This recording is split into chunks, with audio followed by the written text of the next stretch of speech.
Bernard Besson. Dans le cadre des travaux du Forum européen des politiques d'innovation, je réalise un certain nombre d'entretiens filmés. Alors, ce forum des politiques publiques d'innovation est soutenu par le collectif Innovation, qui est composé d'une vingtaine d'ONG. On peut citer les Instituts Carnot, France Invest, Finance Innovation, France Angels, le MEDEF, etc.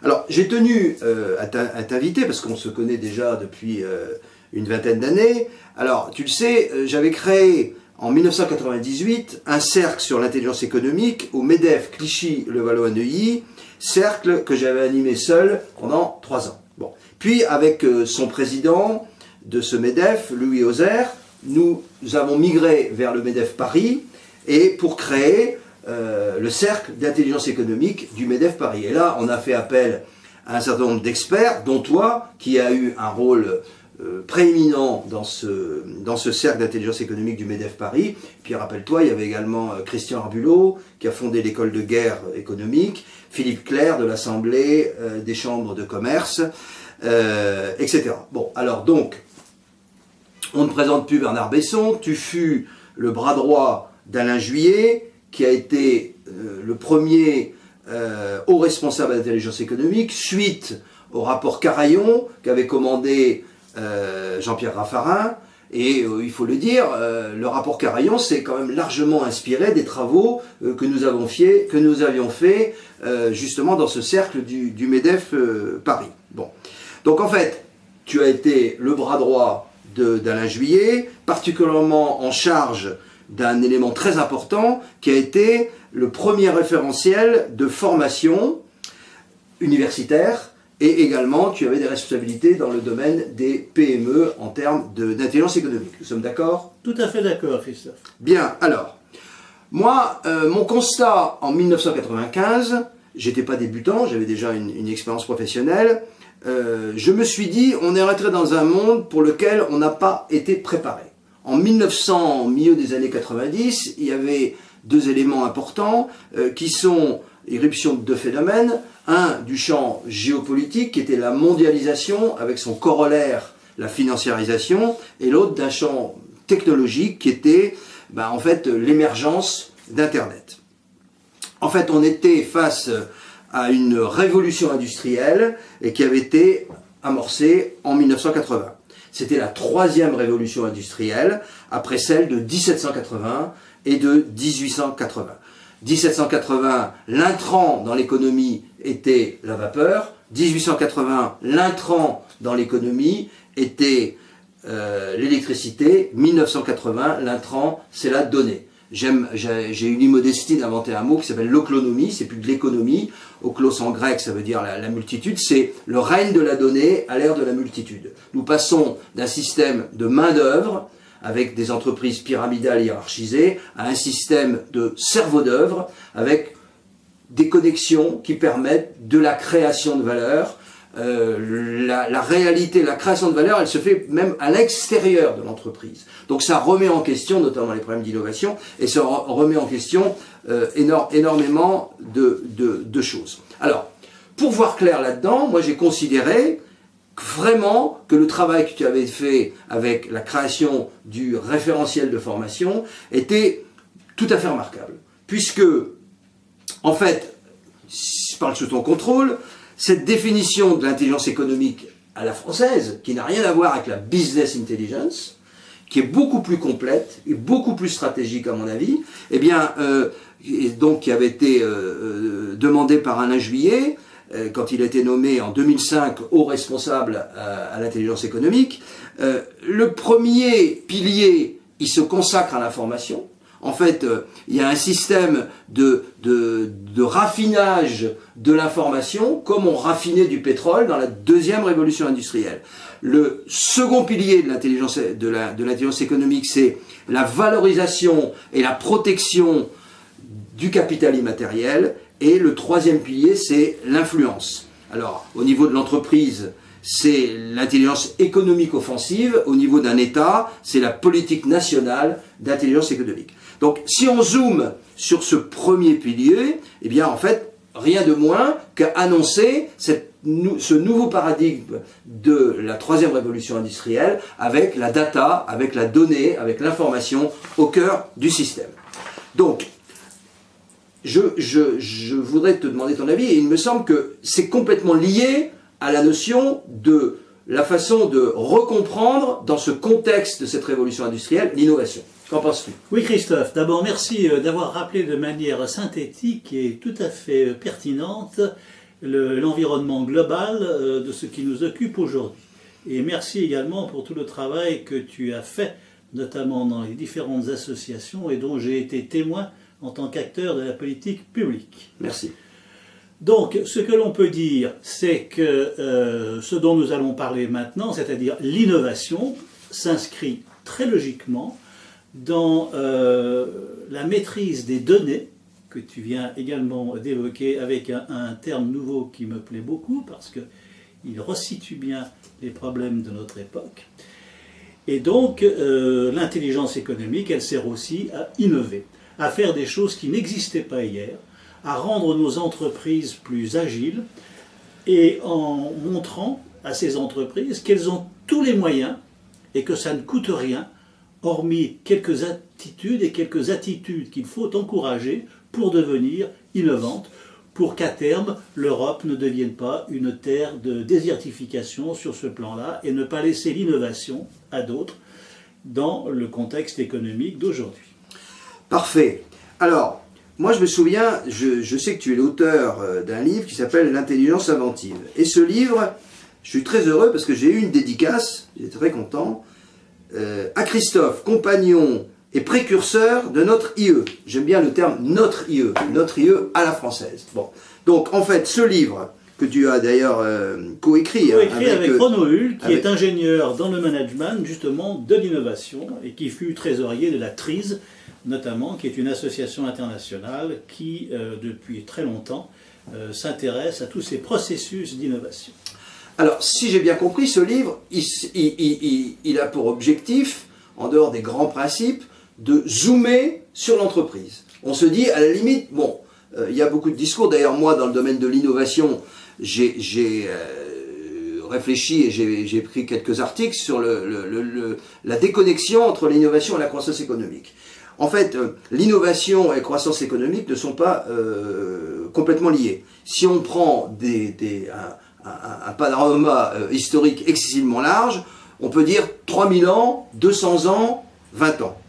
C'est-à-dire, 3000 ans, c'est dire que le niveau de vie et l'espérance de vie sous Nabucodonosor, sous Jules César ou sous Louis XVI était le même. Et puis, 1780, première révolution industrielle arrive, et on a, bon, il y a des tas de théories économiques, notamment des travaux très intéressants de l'OCDE là-dessus, de ce que c'est qu'une révolution, de ce que c'est les conditions avec un intrant, je l'ai dit tout à l'heure, l'intrant dans l'économie, d'abord la vapeur en 1780, puis l'électricité en 1880, après il y a eu le relais du pétrole, et maintenant c'est la data, c'est la donnée. Donc en fait on se dit, pendant 3000 ans, en fait il ne s'est pas passé grand chose en croissance, il y a une croissance nulle, 200 ans, une croissance formidable, l'espérance de vie, le niveau de vie multiplié par 20, évidemment avec des inégalités entre les différents peuples, et puis depuis 20 ans, l'Europe qui ne monte pas suffisamment en marche, donc en fait il faut reprendre ce qu'on appelle la stratégie de Lisbonne, qui a été un petit peu un échec, et en fait certains peuples qui l'ont compris, il faut bien le dire. C'est pas toute l'Amérique qui l'a compris, c'est la Silicon Valley qui l'a compris. La Chine, avec les BATX, le comprend. Israël le comprend et devient start-up nation et cybernation, etc., etc. Donc il y a une forme d'inégalité dans la compréhension du concept. Ça, c'est les grands principes généraux. Bon, une fois qu'on a dit ça, il faut se mettre dans la peau d'un chef d'entreprise, et c'est là que je te passe la main pour te... C'est tout l'esprit de ce livre, et je voudrais avoir, à la limite, la méthodologie que tu proposes aux chefs d'entreprise qui, par rapport à ces grands environnements, a tous les soucis pour relever les défis. Merci Christophe de me donner la parole sur ce sujet. Donc l'intelligence inventive que nous avons écrit avec Renaud Hull et qui est appliquée actuellement dans un certain nombre d'entreprises, notamment de PME, a pour objectif de montrer à un chef d'entreprise que l'innovation est à portée de main et qu'en 12 séances internes, à partir d'un autodiagnostic de ce qui se fait dans l'entreprise, eh bien, chacune peut développer un processus d'innovation. Alors, ce processus d'innovation, il obéit à 12 étapes, 12 mots-clés que je vais ici synthétiser, qui constituent l'architecture, l'ossature, le scénario, car il s'agit véritablement d'un scénario dans lequel tous les membres de l'entreprise, hommes et femmes, anciens et nouveaux, retraités également, stagiaires aussi, car ils ont souvent une vue très perspicace, très décapante sur le milieu dans lequel ils rentrent, eh bien, tout le monde est associé à travers ces 12 mots-clés à 12 étapes, au terme desquelles l'entreprise, eh bien, verra comment elle peut innover et conquérir de nouveaux marchés, car c'est aussi le but de la manœuvre. Alors, le premier mot-clé, c'est la démystification. Il faut démystifier le processus d'intelligence économique, de processus d'intelligence inventive, d'innovation. La démystification, ça veut dire que les innovations ne sont pas toutes des innovations technologiques de rupture qui arrivent une fois tous les 20 ans, 30 ans ou par siècle. Il y a des innovations dans tous les domaines. Il y a des innovations quotidiennes dans la façon de recevoir les clients, dans la façon d'organiser une campagne de publicité, dans la façon dont on va inventer un logo. Toutes ces petites innovations racontent une histoire quotidienne. Et pour démystifier, pour reprendre confiance en soi, pour créer un état d'esprit favorable, nous recommandons dans notre programme et dans ce premier mot-clé de raconter l'histoire de la PME et de la PMI, d'afficher sur les murs tous les succès, tout ce qui s'est passé de sympathique, toutes les petites innovations, parmi lesquelles également sur des tableaux internes, par de la communication interne. Raconter son histoire, c'est une manière de voir que l'on a déjà innové, c'est reprendre confiance en soi. Or, bien souvent, les entreprises ont le nez dans le guidon et elles ne savent pas consacrer le temps nécessaire à ce récit. Or, ce récit, il va contenir une foule de petites innovations. Par exemple, l'organisation d'une sortie annuelle fait partie de ces petites innovations qui rendent l'état d'esprit au sein de l'entreprise beaucoup plus sympathique. Ouais. Nous verrons plus loin, il n'y a pas d'innovation sans empathie. Il n'y a pas d'innovation sans confiance entre les différents membres de l'entreprise. Donc, la première chose, c'est de démystifier le terme d'innovation en montrant que tout le monde peut en faire parce que tout le monde en a déjà fait. Le deuxième mot-clé, c'est l'organisation. Une entreprise doit être capable de se réorganiser autour d'un certain nombre d'éléments qui sont d'abord la mémoire de ses métiers, la mémoire de ses savoirs, de ses savoir-faire qui sont souvent non formalisés. Une entreprise qui s'organise va s'organiser aussi autour de ses réseaux. Une entreprise de 50 personnes, c'est un réseau de 500 personnes. Et le travail d'intelligence inventive va consister à nommer les 450 personnes qui manquent. Et là, l'entreprise va s'apercevoir qu'elle est beaucoup plus étendue, qu'elle est beaucoup plus vaste qu'elle ne le pensait. C'est quelque chose d'encourageant. L'intelligence inventive, l'innovation, procède aussi de la capacité à expertiser, à analyser les informations que l'on va recueillir. Et nous avons chez nous, dans l'entreprise, des experts qui sont présents ou qui sont partis. Je pensais notamment aux retraités ou aux anciens stagiaires, mais également nous avons des fournisseurs qui sont des experts dans leur métier, qui se situent en amont d'une autre. Les retraités, par exemple, c'est des gens qui ont quitté l'entreprise par définition. Donc c'est le capital immatériel de l'entreprise. C'est le capital, le savoir absolument, qui est parti avec leur départ. Ce n'est pas parce qu'ils ont quitté l'entreprise qu'ils ont quitté son intelligence économique. Bien sûr. Donc en fait, le but du dirigeant, c'est dans l'esprit de ce que tu préconises, c'est d'aller un peu les rechercher. C'est d'aller les rechercher. Leur dire, tiens, vous allez... Voilà, de leur dire, vous quittez l'entreprise, mais vous ne quittez pas sa sphère d'influence, vous ne quittez pas son intelligence économique, vous êtes toujours dans la famille, vous êtes toujours dans le réseau. Très bien. On se réorganise. Alors, l'innovation, elle va naître aussi d'une architecture. Je pense à un voyage notamment aux États-Unis que j'avais effectué il y a longtemps lorsque la France avait lancé son programme d'intelligence économique, où j'étais à Princeton, à l'Institut d'études avancées, et où le directeur nous montrait comment on fabrique des prix Nobel, en nous expliquant que finalement l'innovation, l'inventivité, c'est dans l'idéal une entreprise en rez-de-chaussée. Il n'y a pas d'escalier, il n'y a pas d'ascenseur, car il tue l'innovation. Tout le monde est de plein pied dans des bureaux où le mathématicien travaille sur des recherches dans son domaine, mais à côté de lui, il y a un statisticien, à côté du statisticien, il y a un économiste, à côté de l'économiste, il y a un historien de la vie économique, des idées économiques, à côté, il y a un philosophe. Si bien que lorsque chacun sort de son bureau, à droite ou à gauche, il rencontre quelqu'un qui n'est pas de son métier, et ça c'est important, mais qui est d'un métier qui éventuellement peut avoir des choses à dire, et à ce moment-là, il y a des conversations, il y a également des tableaux sur les murs avec des craies, et dans les angles, il y a des fontaines où on peut boire du café ou de l'eau, et les gens discutent, ils parlent à quelqu'un qui est à côté, de l'autre côté de la barrière. Et il y a une règle qui veut qu'à partir de 16 heures, tout le monde aille s'amuser, discuter de tout et de rien. Et c'est comme cela, nous disait-on, que l'on fabrique les prix Nobel. On retrouve cette architecture dans certaines entreprises françaises. Dans les startups. Dans les startups. Certaines d'entre elles. Hein. Certaines d'entre elles. Le rez-de-chaussée, c'est idéal pour l'innovation. Je parlais tout à l'heure d'innovation quotidienne.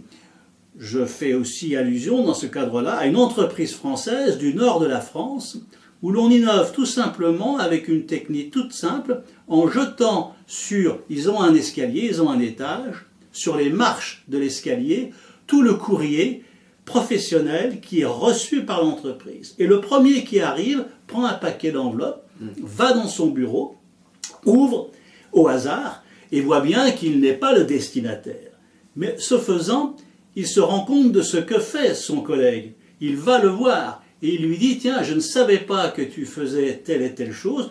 Tu sais, tu pourrais y aller plus vite ou tu pourrais faire autrement. » Ce sont des petites innovations, des micro-innovations. Mais c'est la somme de ces micro-innovations qui rendent l'entreprise agréable, qui la rendent innovante et performante. Et c'est de l'intelligence inventive. C'est de l'intelligence inventive. L'intelligence inventive, c'est aussi un troisième mot-clé qui s'appelle reformulation.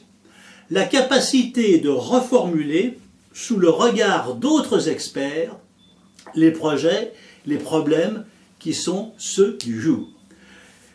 Lorsque je soumets une difficulté à un regard de quelqu'un qui vient de l'extérieur, à un béotien qui n'y connaît rien, il peut avoir une idée à laquelle je n'ai pas pensé parce que je suis un sachant, et c'est normal, mais un sachant qui est un peu prisonnier de son savoir. Or, il y a des solutions toutes simples, toutes bêtes, qui vont venir d'un regard extérieur. L'innovation, ça veut dire aussi être capable, lorsque j'ai un projet technique ou commercial, de le mettre sous le regard des gens qui sont des autres services de l'entreprise.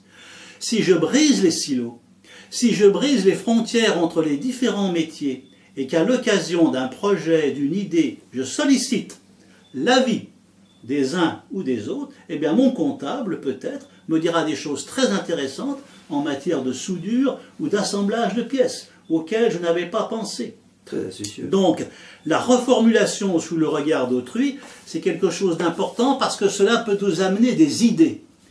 On a coutume de dire, puisque tu aimes bien les dates et les rapports, les chiffres, une idée coûte 1 euro. Le développement de cette idée va coûter 10 euros. Le prototype coûtera 100 euros et la production 1000 euros. Cela veut dire quoi? Cela veut dire qu'il n'est pas inutile de passer du temps sur la première étape, qui ne coûte qu'un seul euro. Et donc, cette capacité à attraire des regards extérieurs, à reformuler un problème, est quelque chose qui va déboucher sur des innovations. Une des meilleures manières de reformuler un problème est de l'écrire au tableau. Il s'agit d'un exemple très connu dans le domaine automobile, où on écrivait au tableau comment recharger rapidement la batterie d'une voiture électrique. Et lorsque tout le monde regarde cette phrase, on est amené à jouer sur les mots, à remplacer un adjectif ou à le supprimer. Il y a souvent d'ailleurs trop d'adjectifs dans l'exposé des problèmes. Et je vais remplacer un verbe. Par exemple, je vais remplacer recharger par remplacer. Et à ce moment-là, je vais comprendre qu'il est inutile de faire attendre le conducteur d'une voiture électrique pendant des heures pour que la batterie soit rechargée. On va la remplacer tout simplement en mettant une batterie adaptée qui rapidement viendra remplacer l'ancienne. Écrire un problème sur le tableau noir, c'est permettre à tous les collaborateurs de jouer avec les mots, d'utiliser la sémantique. La sémantique, notamment en français, qui est une langue plus précise que l'anglais, devrait nous amener à des innovations tout à fait adaptées au génie de la langue française. Donc ça, c'était le troisième mot-clé, la capacité à reformuler des problèmes, à reformuler des idées sous le regard des autres. C'est tout à fait passionnant. On peut d'ailleurs imaginer que les progrès dans le domaine de ce qu'on appelle l'intelligence artificielle, qui est de l'intelligence augmentée, on peut imaginer qu'une entreprise dont la direction est ouverte à ce que tu préconises, se serve de ces outils. Absolument. Pour supprimer les réunions inutiles, pour augmenter la productivité du dialogue.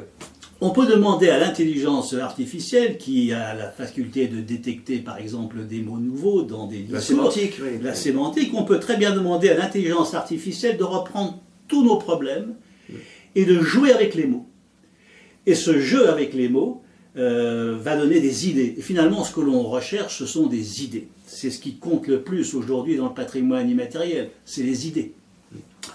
Le troisième mot-clé de l'intelligence inventive, qui est une troisième étape de son programme, c'est la prévision. Prévoir. Prévoir à partir des données. Je voudrais raconter l'histoire de cette compagnie aérienne, très importante et prestigieuse, qui a l'habitude, depuis sa création, d'envoyer à une organisation internationale, pour ne pas la nommer, l'Organisation de l'aviation civile, qui est à Montréal, des quantités de données sur ces avions, sur ces escales, sur ce que l'on offre aux passagers comme différents services. Et puis un jour, alors que cette compagnie se met à faire de l'intelligence économique, eh bien, on cherche à savoir ce que deviennent ces données. Et on s'aperçoit que ces données, eh bien, elles sont à la disposition de toutes les compagnies aériennes du monde qui, depuis des années, ne se sont pas privées de consulter ce que déposait cette compagnie française prestigieuse qui tout à coup s'est aperçue qu'elle ne perdrait rien à être aussi curieuse vis-à-vis de ses propres données que ses concurrents qui depuis très longtemps s'intéressaient à ce qu'elle faisait de bien. Donc ceci pour dire que les entreprises françaises donnent beaucoup de données à l'État, à un certain nombre d'administrations sur ce qu'elles font, mais qu'elles manquent parfois de curiosité. Elles ne vont pas revoir, elles ne vont pas lire ce qu'il y a de disponible. Or, nous avons une commission, une CADA, une commission qui doit délivrer les documents administratifs aux entreprises. Elle n'est pas assez sollicitée. On pourrait prévoir beaucoup de choses en étant un petit peu plus curieux. Donc la prévision va nous permettre de deviner quelles sont les innovations qui sont en gestation, ou plus exactement, quels sont les marchés qui seront prédisposés à recevoir les innovations auxquelles nous pensons. Et il y a dans cet aspect de la prévision quelque chose que nos entreprises doivent développer de manière plus systématique, qui est la fréquentation des réseaux de pré-normalisation. Parce qu'avant la norme, avant le brevet, il y a des gens qui se rencontrent, il y a des gens qui échangent des idées. Or, ces rencontres sont le terreau, sont le bouillon de culture des futurs marchés, et c'est un moyen de percevoir ce qui est dans l'air, ou plus exactement ce qui sera dans l'air dans 1 an, dans 2 ans. La prévision, c'est également de savoir, parce qu'on connaît des MEDEF, des chambres d'industrie ou d'autres organisations comme celles que tu as citées, ou autres think tanks, de prévoir quelles seront les futures réglementations ou déréglementations qui vont ouvrir des espaces. La détection des signaux faibles également, et là aussi l'intelligence artificielle peut nous aider à détecter les signaux faibles. L'apparition de mots ou d'expressions qui sont nouvelles et qui peuvent interroger l'entreprise, lui ouvrir les yeux. Donc, prévoir, c'est un des mots-clés du processus d'intelligence inventive. Il y a également une autre manière d'innover, c'est de se différencier. La différenciation, c'est la capacité à regarder quelles sont mes offres, à les décrypter et à faire mieux que la concurrence. Et puis la différenciation, elle va naître aussi de cette capacité à instaurer un dialogue dans l'entreprise et à mélanger un peu les métiers. Je pense à une entreprise qui est dans la chimie, qui est à Lyon, qui fabrique des vernis et des peintures pour les coques des téléphones portables. Et dans cette entreprise, on a coutume, lorsque quelqu'un part pour un stage ou pour une maternité, eh bien, de demander à un autre collaborateur qui n'est pas de sa spécialité de prendre sa place pour voir ce qu'il fait. Et ça, c'est aussi une démarche innovante. Et dans cette entreprise-là, une dame qui venait de la cosmétique, qui était dans la partie commerciale de l'entreprise, va remplacer un ingénieur qui est sur la veille technologique. Elle va passer des semaines à regarder les brevets, les formules chimiques, elle n'y comprend rien. Mais n'y comprenant rien, elle va regarder autre chose. Et qu'est-ce qu'elle va regarder? Eh bien, elle va regarder le périphérique, qui n'est pas exactement le cœur du métier de son collègue, et elle va s'apercevoir qu'il y a peut-être des choses à améliorer. Tout simplement, elle va aller voir le patron de l'entreprise et va lui dire « Mais pour ces téléphones, nous faisons des couleurs qui sont des gris, qui sont des noirs, qui sont un peu tristes. Est-ce qu'on ne pourrait pas faire des violets, des rouges, des roses, des jaunes ?» Parce qu'elle dit « Moi, je reviens avec mon mari d'un voyage en Chine, et là-bas, ils adorent ça. » Eh bien, cette entreprise a compris que en faisant des couleurs un petit peu plus saillantes, elle allait conquérir. D'ailleurs, on en voit entre les mains. Absolument, absolument. C'est une innovation qui provient d'une démarche innovante telle que je viens de la décrire. La différenciation, c'est par exemple les viticulteurs espagnols de la région de Murcie, qui vendent du raisin et qui se disent « Mais le raisin, finalement, est-ce qu'on peut l'améliorer? Peut-on innover dans le raisin ?» Et ils font des recherches historiques. Et ils s'aperçoivent qu'en inventant la clémentine, les Français ont inventé une mandarine sans pépins. C'est ça. Et voilà. J'en ai mangé l'autre jour, et c'est vrai que c'est surprenant et c'est agréable. Eh bien, c'est un fruit de cette capacité à se différencier, à cultiver la différence qu'il y a entre mon produit et le produit des autres. Un garage va employer comme mécanicien uniquement des mécaniciennes, dans le centre de la France, près de Châtellerault. C'est une innovation par la différenciation. Je me différencie de mes concurrents garagistes parce que chez moi, il n'y aura que des dames.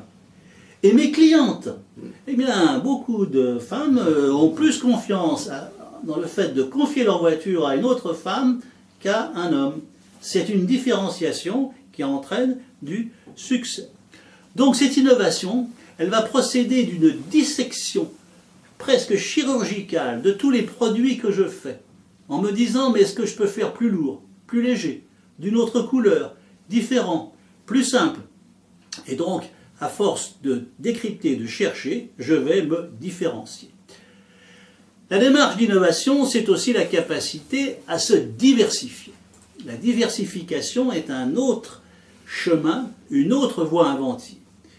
Je prends tout de suite un exemple de diversification qui est né dans une entreprise de l'accastillage qui a la capacité et qui est reconnu dans son secteur pour gérer à bord des bateaux qui transportent des matières dangereuses les flux de chaleur, notamment sur les méthaniers, sur les pétroliers. Il est très important pour ces navires d'avoir un équilibre des flux pour éviter les explosions catastrophiques qui pourraient se produire. Et dans cette entreprise française, spécialisée dans le domaine maritime, eh bien on pratique l'intelligence inventive, on pratique l'intelligence économique. Dans cette entreprise où l'on se parle, j'évoquais ce commercial qui se trouve en hiver dans un grand hôtel. Et c'est la saison froide, c'est la saison creuse, et il a tout le temps de parler avec la patronne, qui lui explique que finalement dans ce grand bâtiment, elle a énormément de difficultés à équilibrer le chauffage entre des chambres qui sont dispersées et éloignées les unes des autres. Et à ce moment-là, ce commercial, qui n'est pas un ingénieur, mais qui travaille dans une entreprise qui pratique l'intelligence économique, se dit, mais tout ce dont elle a besoin, mais nous le faisons déjà, on le fait pour des bateaux en mer, mais notre produit, on pourrait le vendre aussi à terre. Et cette entreprise-là, elle double son chiffre d'affaires. Donc, l'innovation, c'est aussi cette capacité à avoir des regards inattendus de gens de l'entreprise sur des choses qui ne sont pas a priori celles de leur métier ou de leurs occupations quotidiennes. Un comptable parisien qui vend des logiciels de comptabilité va s'apercevoir tout à coup que finalement ses clients ont des besoins dans le domaine du câblage. Il sait faire et il va développer une activité dans ce domaine. Les échafaudages que l'on voit le long de nos immeubles à Paris ou dans d'autres villes, eh bien, vont donner l'occasion de créer des espaces de publicité à quelqu'un qui va innover parce qu'il va imaginer une autre application, une diversification de son métier. Par rapport à ce que tu viens de dire, je connaissais très bien Catherine Feff qui avait créé, elle avait fait les arts déco avec son mari centralien, ils avaient eu l'idée, précisément les échafaudages, ils les cachaient avec une fresque représentant le monument. Par exemple, à la Madeleine, voilà. Pendant des années, au lieu d'avoir un échafaudage laid, il y a eu le dessin de l'église de la Madeleine. Tout à fait. Et elle en a fait dans le monde entier. Absolument. Absolument. On peut se diversifier finalement dans beaucoup de domaines à condition de rentrer dans cet état d'esprit de l'intelligence inventive. Et finalement, la diversification va consister à tracer sur le mur 2 colonnes. À gauche, je vais mettre tous mes savoir-faire, tous mes savoirs. Et là, en les recensant, je vais m'apercevoir que j'en ai oublié beaucoup. Je vais en retrouver d'anciens qui ne sont plus utilisés dans mon entreprise. Notamment parce que je vais faire appel aux fameux retraités dont nous parlions tout à l'heure. Et puis dans la colonne de droite, je vais mettre tous les besoins de mes clients. Alors je vais commencer par les besoins qui sont connus. Et puis je vais parler avec mes clients. Je vais les écouter. Et je vais découvrir finalement chez eux des besoins qui jusqu'alors n'avaient pas été exprimés parce qu'ils sortaient du champ habituel de nos relations. Et qu'est-ce que je vais faire ? Tout simplement, je vais créer des intelligences économiques entre des savoir-faire qui sont chez moi, qui sont peut-être oubliés, et des besoins qui sont chez les clients et que je viens de découvrir en discutant avec eux. Ce sont des innovations. La diversification est une démarche d'innovation. Je vais également interroger mes fournisseurs, parce que mes fournisseurs, ils ont des contacts avec des concurrents ou avec des partenaires. Et je vais leur demander, mais qu'y a-t-il qui évolue dans mon métier, dans le vôtre? Et ces conversations-là vont pouvoir déboucher sur le fait qu'un jour, un fournisseur me dira, mais ce que vous faites là, dans tel domaine, pour tel client, vous pouvez le faire ailleurs, dans un autre domaine, parce que vous avez les savoirs et les savoir-faire. Un fournisseur qui est mon fournisseur depuis 20 ans ou 30 ans, mais il connaît mon entreprise aussi bien que moi. Je dirais même qu'à la limite, il la connaît mieux, parce qu'il la voit de l'extérieur, il la voit vivre. Mais jusqu'à présent, nous n'avions pas eu ce genre de conversation. Or, l'intelligence inventive, elle se rattache aussi à l'art de la conversation, héritage français bien connu, qui permet d'avancer souvent très vite. tout à fait passionnant parce qu'il y a des exemples très pratiques qui parlent. Et c'est bien. Alors en fait, c'est proche aussi de la notion de sérendipité. C'est-à-dire la sérendipité, on est bien d'accord que c'est le fait de découvrir quelque chose sans forcément le chercher. Voilà. Ça peut être vu, c'est les bêtises de Cambrai, mais ça peut être également, moi j'ai un exemple, dire à Chamonix, sur la place de Chamonix, il y a comment il s'appelle, un grand scientifique qui a emmené pour faire ses essais sur le Mont Blanc, des essais physiques, un petit Newton, oui. Qui s'appelle, j'ai retrouvé son nom, qui s'appelle De Saussure. Il a emmené des paysans qui avaient peur parce qu'il y avait les monstres dans les montagnes. Bon, il n'a pas été, à travers le temps, quelqu'un qui a rivalisé Newton, mais indirectement, il a inventé la montagne, l'escalade, voire le ski. C'est de la sérendipité. C'est serendipity. Serendipity, c'est la capacité finalement à ne pas forcément trouver ce que l'on cherche, mais revenir avec quelque chose d'inattendu. C'est la capacité à écouter, à entendre l'autre. C'est fondamental et c'est une voie inventive, comme tu viens de le dire tout à fait, Christophe. Un autre chapitre, un autre mot-clé de l'intelligence inventive, c'est l'observation. La capacité à observer les choses et finalement à les utiliser comme vecteurs innovants. Je pense tout simplement, par exemple, à ce pâtissier dans une ville française qui regarde les couleurs de l'équipe de football et qui tout à coup se dit « mais je vais faire des gâteaux aux couleurs de notre équipe et si notre équipe gagne des matchs, cette innovation, c'est une pub, qui est une innovation toute bête, va avoir des conséquences pour son commerce tout à fait intéressantes. » C'est la municipalité de Saint-Étienne qui, il y a quelques années, découvre que sur les trottoirs au mois de janvier, il y a des sapins de Noël qui sont là, qui encombrent les rues dont on ne sait que faire, et qui va avoir l'idée d'en faire des composts. Eh bien aujourd'hui, cette innovation née de l'observation est copiée notamment par la ville de Paris. C'est l'entreprise Gojo qui fabrique des lingettes et qui, au moment de la grippe H1N1, va vendre le réflexe de se laver les mains avec des lingettes parce que tout le monde est terrifié par ce qui pourrait arriver. Cette observation immédiate de l'environnement quotidien, cette capacité à voir les choses, à les observer et à en faire des innovations, ou tout au moins à asseoir dessus des innovations, fait partie de la démarche inventive. L'observation, c'est aussi l'écoute dans le salon professionnel, qui est un des grands moments et de l'intelligence économique et de la démarche d'innovation. Or là, nous avons face à nous des traditions très anciennes, notamment de pays asiatiques, qui ont en la matière une capacité d'écoute et d'observation de ce qui se passe dans le salon professionnel qui est assis sur un programme préparé 1 an à l'avance. 1 an à l'avance, on sait quelles sont les questions qui seront posées, qui ira poser les questions à qui. 1 an à l'avance, on sait quels seront les exposants, qui sera le commissaire de l'exposition, qui sont ses collaborateurs. Il s'agit de préparer une écoute, de la fragmenter, de préparer également des synthèses, de préparer le soir, lorsque la journée est terminée, les personnes se rencontrent et chacun met sur la table ce qu'il a appris des uns et des autres. Donc c'est une professionnalisation de l'écoute, c'est une observation qui a permis notamment, par exemple, à l'industrie japonaise de l'automobile de conquérir le monde.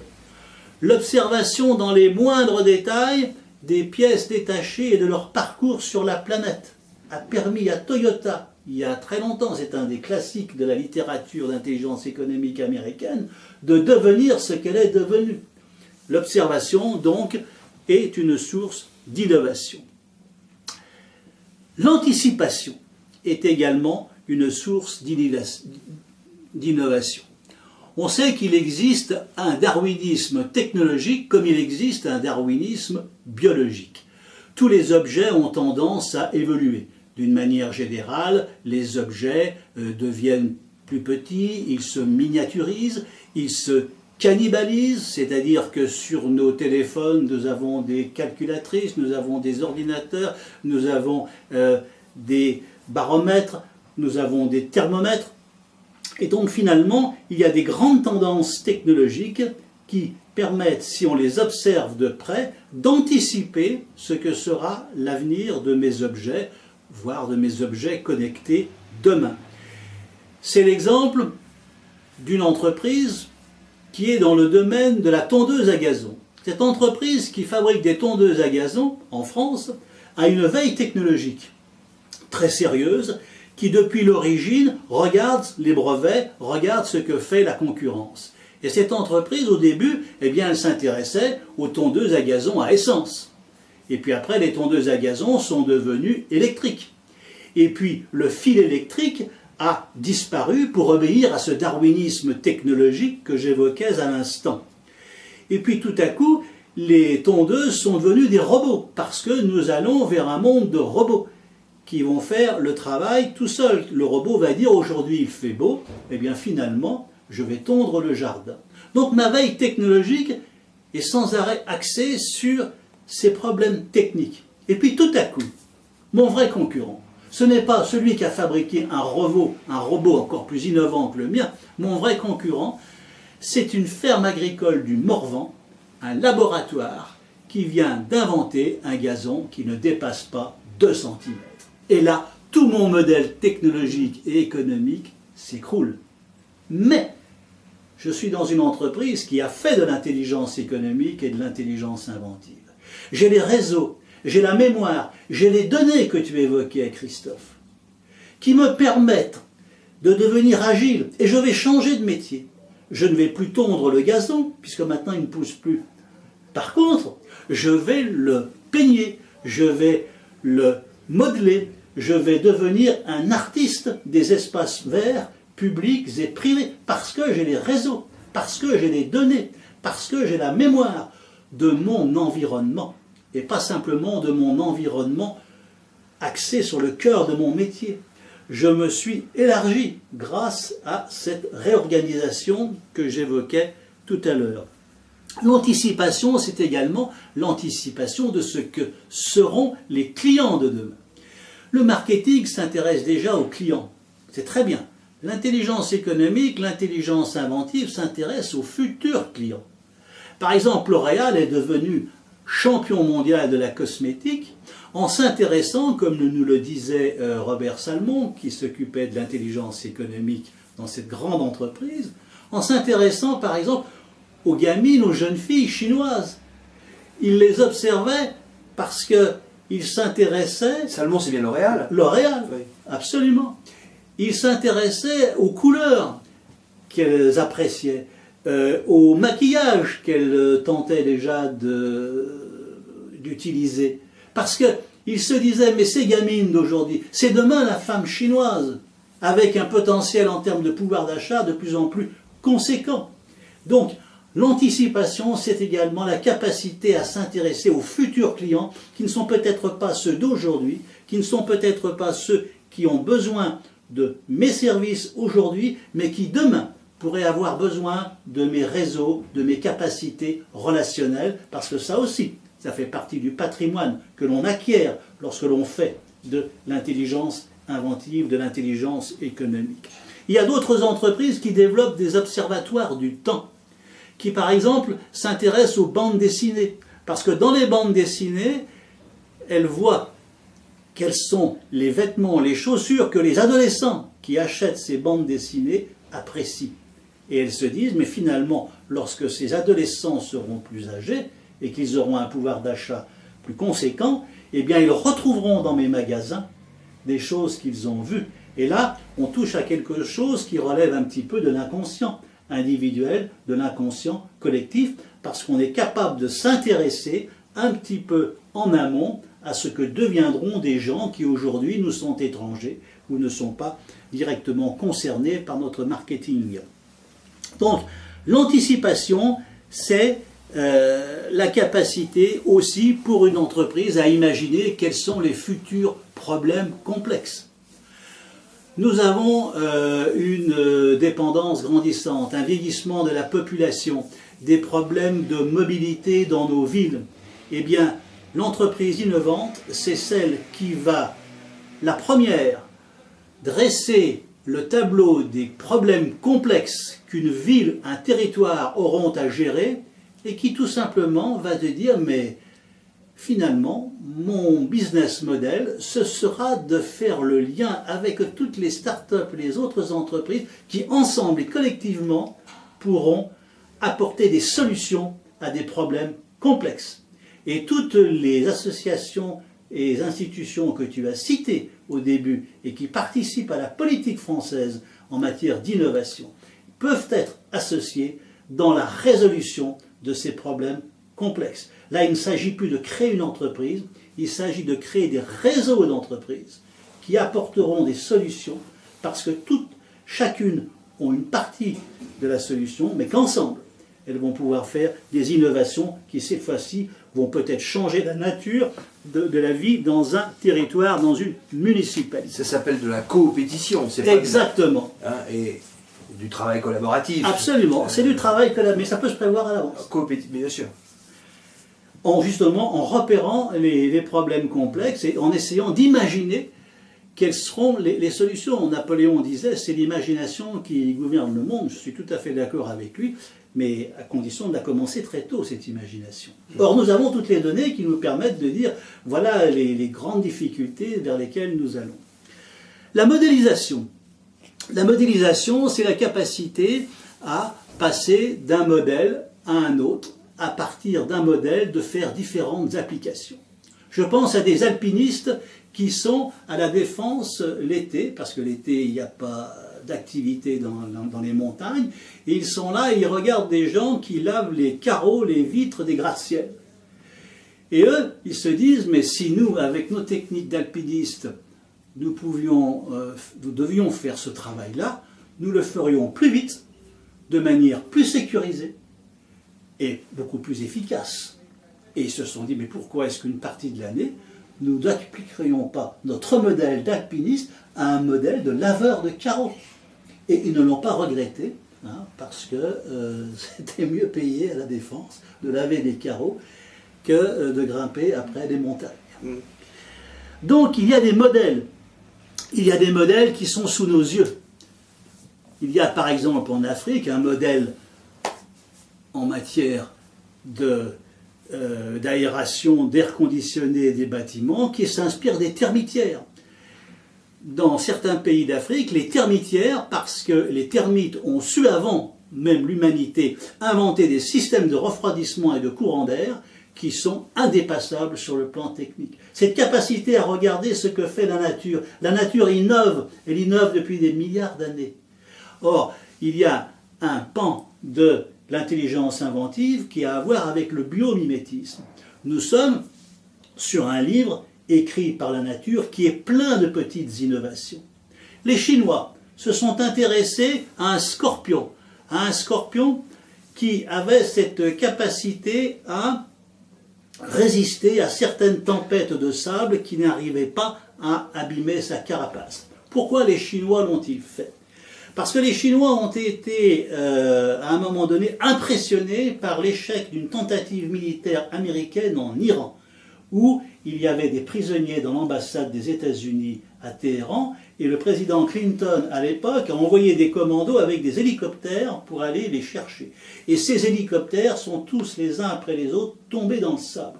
Et cet événement, que nous avons oublié, n'a pas échappé à l'armée populaire de libération chinoise. Et à l'époque, elle s'est dit, si jamais nous étions confrontés au même problème, il ne faudrait pas que ça nous arrive. Et là, ils ont compris que le sable avait abîmé les pales des hélicoptères américains. Et c'est en travaillant sur les carapaces des scorpions, c'est-à-dire en faisant du biomimétisme, c'est-à-dire à partir d'un modèle naturel, que les Chinois ont inventé un modèle pour leurs hélicoptères de combat. Donc la modélisation est quelque chose qui fait partie des voie inventive de l'intelligence inventive. Un autre mot-clé est la fécondation, la capacité à faire jaillir les idées inattendues. Et un des moments clés, c'est le dépaysement. Tu l'as remarqué, Christophe, parce que tu es aussi un homme d'entreprise, lorsque l'on quitte le siège, où tout est un petit peu convenu, un petit peu façonné, et que l'on se retrouve dans le train, dans l'avion, mieux encore à la piscine, quelque part, que l'on s'amuse avec ses collaborateurs, à ce moment-là, on reçoit des confidences. Les gens parlent plus facilement. Il y a des sujets qui viennent sur la table qui ne viendraient jamais dans le conseil d'administration, où tout le monde est très sérieux et où tout va bien, monsieur le président. Non, là on parle, on se déboutonne, on se lâche, comme on dit. Et les idées jaillissent. Une entreprise innovante, c'est une entreprise dans laquelle les idées peuvent circuler. Et toutes nos startups procèdent de cela. Parce que toutes nos startups vivent de plein pied, où l'on se parle, où l'on discute, où l'on s'amuse. Une entreprise dans laquelle on ne peut pas s'amuser est une entreprise qui inventera beaucoup moins qu'une autre. Donc la fécondation, c'est aussi la capacité à fréquenter un certain nombre de colloques, de rencontres, comme ceux que tu organises, de discussions, de conversations. Il existe encore, en matière d'intelligence inventive, un dernier mot-clé, c'est le mot de promotion. Et là, on retrouve tout ce que l'influence peut nous apporter dans le domaine de l'intelligence économique. Et ce que je voudrais dire, pour terminer sur ces 12 mots-clés, avec la promotion, c'est qu'il n'y a pas de meilleur publicitaire, propagandiste de l'innovation que ceux qui ont participé à son élaboration. Encore faut-il qu'il soit enthousiaste et qu'il soit motivé, ce qui implique une transparence à l'intérieur de l'entreprise. Et un processus d'innovation efficace, c'est un processus dans lequel je sais que mes efforts, d'une manière ou d'une autre, seront pris en compte et seront récompensés d'une manière financière ou en fonction d'avancement que je souhaiterais quelque part. Et donc, l'écoute des collaborateurs est un puissant moteur d'innovation. Alors voilà les 12 mots-clés que je voulais évoquer. Ces 12 mots-clés sont développés évidemment de manière plus détaillée dans l'ouvrage.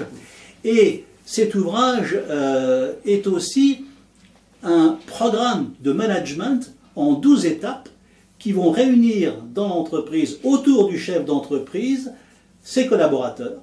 Et à chaque réunion, on va prendre un mot, par exemple organisation, modélisation ou anticipation, et voir à partir de là où en est l'entreprise. Et l'ouvrage contient également un autodiagnostic, qui est tout simplement un questionnaire que le chef d'entreprise va diffuser dans son entreprise, et chacun donnera son avis sur l'état de l'innovation dans l'entreprise. Et ça ne sera pas uniquement la R&D. L'innovation n'est pas la propriété exclusive d'un service, même si nous avons des R&D compétentes.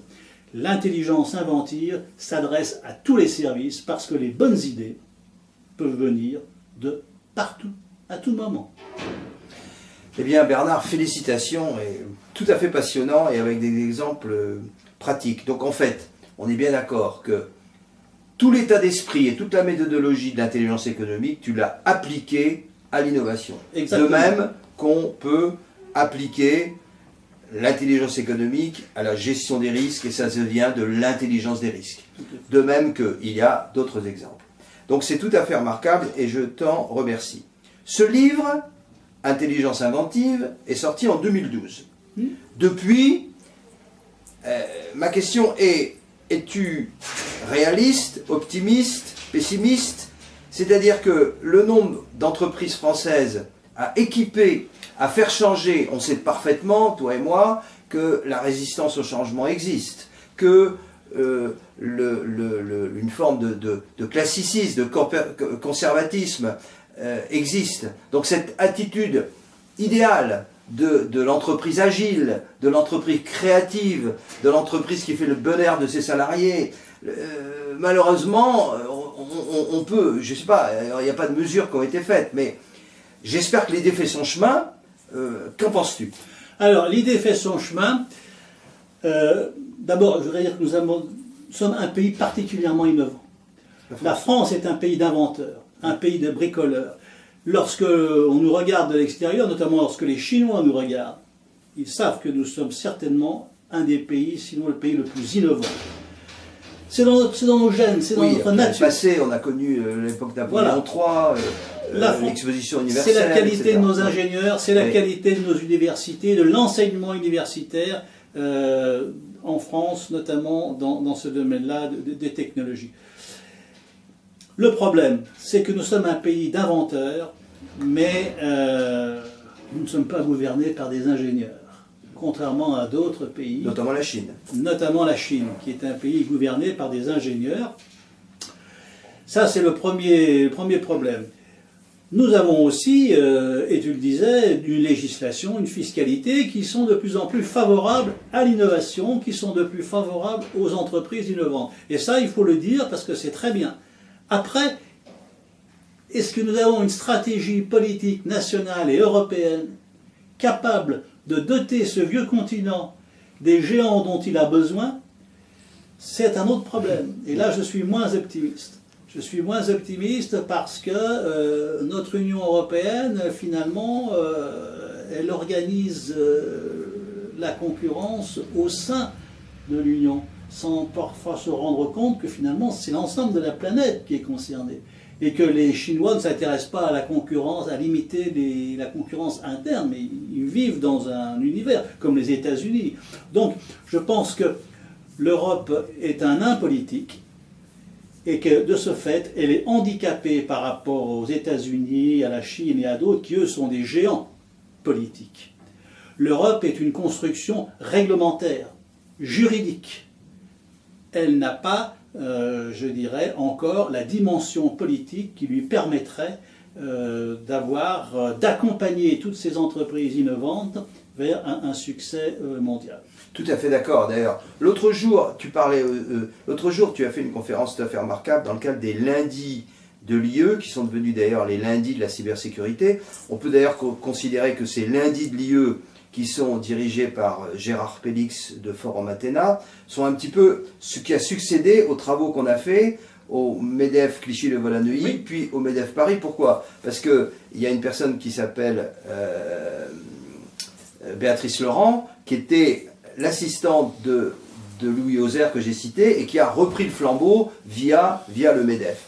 Donc tu disais, dans cette conférence tout à fait intéressante le 15 janvier de cette année 2019, qu'il y avait aussi l'esprit cartésien des Français. Alors d'un côté, ils sont très inventifs, on a le système D, on a tout ça, mais de l'autre côté, il y avait ce côté cartésien. Puis il y a un autre élément que tu développais que j'avais trouvé particulièrement intéressant face à l'innovation, c'est que au niveau des États-Unis, tu as d'ailleurs fait un voyage pour ce faire, quand tu travaillais avec Alain Juillet.